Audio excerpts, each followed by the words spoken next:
I cannot deny this. I am not familiar with the Baldur's Gate series, and in fact, I wasn't even aware it existed until roughly 10 years ago when I was in high school, and even then, that was back when I finally learned how to use the internet. So, going into Baldur's Gate 3, the closest of the classic CRPGs I could compare it to on a personal level was Neverwinter Nights, and even then, I'm talking about the remaster, not the original release. But I did have more than positive expectations going in, thanks to who was working on it. Larian Studios, the mad lads behind the awesome Divinity series, and all that passion and creativity has been successfully brought over into the Forgotten Realms. Now, if they could get the game out of early access sooner than a year, that'd be great.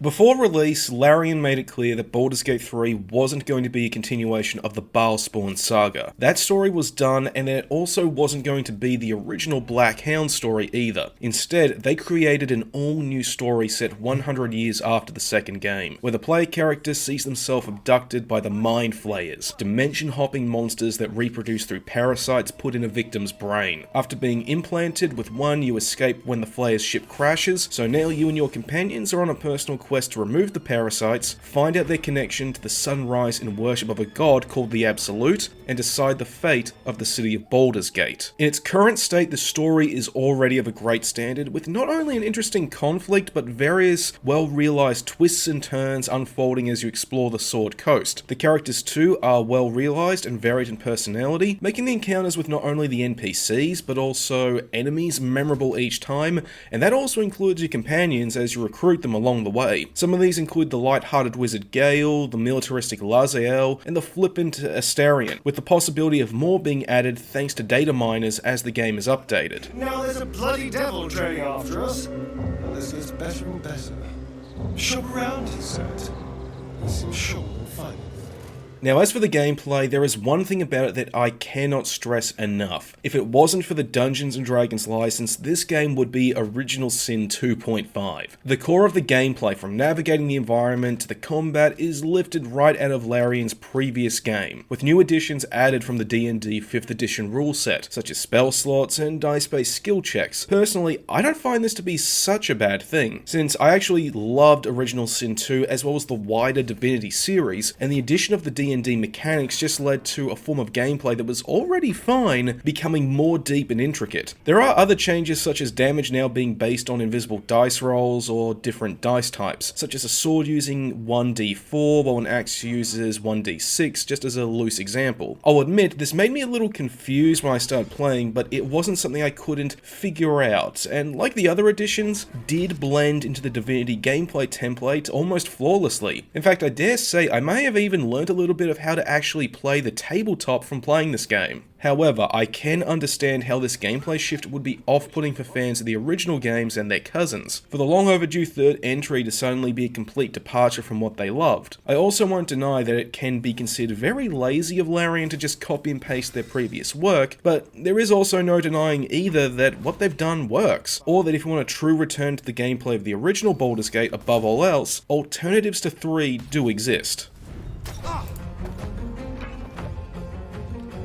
But of course, there is the burning question about the game's state in early access. With Original Sin 2, Larian showed that they can do early access right and get a game out of it in a reasonable time frame. But with Baldur's Gate 3, it seems this may have entered early access a month or two way too early. Compared to what I experienced with Original Sin 2 back when it was in its own early access, this game is a mess. Graphical glitches, the camera screwing up, incomplete dialogue sequences, texture pop-in, enemy AI having a stroke, and the occasional crash here or there. This is just a brief list of almost everything I encountered while playing it for this review. And I know that may sound off-putting, but believe it or not, the game is still very much stable, somewhat. The most annoying of these was when the game crashed, but even then that was only around 2 or 3 times during my time with it, while the others were more of an inconvenient reminder of the game's incomplete status that took me out of my immersion. The worst were the ones that drove home that the story wasn't finished yet, cinematic pending subtitles, or being told that an entire area isn't in the game yet really do a lot to break immersion. But at least the game is feature complete out of the box. Although from what I've heard, the multiplayer co-op is broken, but I wasn't able to try that, so I can't comment. But again, these are all a result of the game being in early access and not yet complete. And hopefully they will all be fixed update by update until it is 100%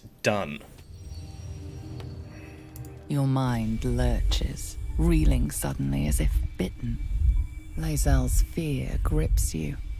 Not fear of death, but fear of insignificance. The great warrior Lae'zel, a failure to her kind.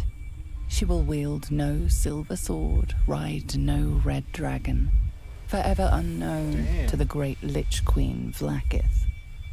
Now, the last thing about Baldur's Gate 3 I have to say is something I know that some people will say is a waste of time, but is something I do think is worth talking about, especially since there are also a lot of people who were wondering about this themselves, and that was whether or not the game had gone woke. This was the result of Wizards of the Coast making a number of recent changes to Dungeons & Dragons at the behest of slacktivists on Twitter, so there was some reasonable concern that Larian may have been forced or influenced to do things like making the story about real-life politics, altering the appearance of female characters to make them ugly and masculine to subvert the male gaze, or even force in real-life racial politics. But if my earlier praise of the writing wasn't enough of an indication, no, the game is not woke. Whatever politics there are in the game are all based around in-universe lore. They're steeped in nuance and there's metaphor to the story as well. It doesn't blatantly hit you over the head with, these people are bad because they have this and that privilege and whatnot. The art direction as well is suitably high fantasy with realistic elements mixed in, and really, this game is everything that it should be. Escapism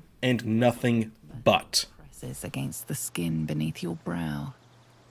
And then, tap, tap, stab. Baldur's Gate 3 is easily another feather in Larian's cap of RPG greatness, and another classic to come out in what has been a troubled year that I can wholeheartedly recommend, even in its currently rough early access state. But that recommendation primarily goes to fans of Larian's Divinity series, and people like me who never played the original Baldur's Gate back in the day. Longtime fans though may be left wanting by just how different this game is, and to them I say, you're more likely to enjoy the likes of Pathfinder Kingmaker, Pillars of Eternity, or even just revisiting the Baldur's Gate 1 and 2 remasters over this. But to those fans, I can safely say this. At least give this game a try. Even if it's not the sequel you wanted, you may still find it to be a game that holds up to you on its own merits. While for everyone else, it is an absolute must-buy. To belittle your achievements to date, of course, but besting a dragon, a giant, a god, I must deliberate. Go, enjoy your evening. When it comes to Baldur's Gate 3 reviews, I understand you had a good variety of options, and yet you selected mine, and for that, I thank you. And if you really like this review, then feel free to also hit the like and subscribe buttons. Now for the next game review, I'm going to be taking a look at the new Destiny expansion, Beyond Light. Then after that, I'm going to be taking a look at the long-awaited and long-desired all-new release from CD Projekt Red, Cyberpunk 2077. And I've also got a review of The Color Outer Space that'll be out fairly soon as well, and I've got all that and more in the pipeline, so please stick around.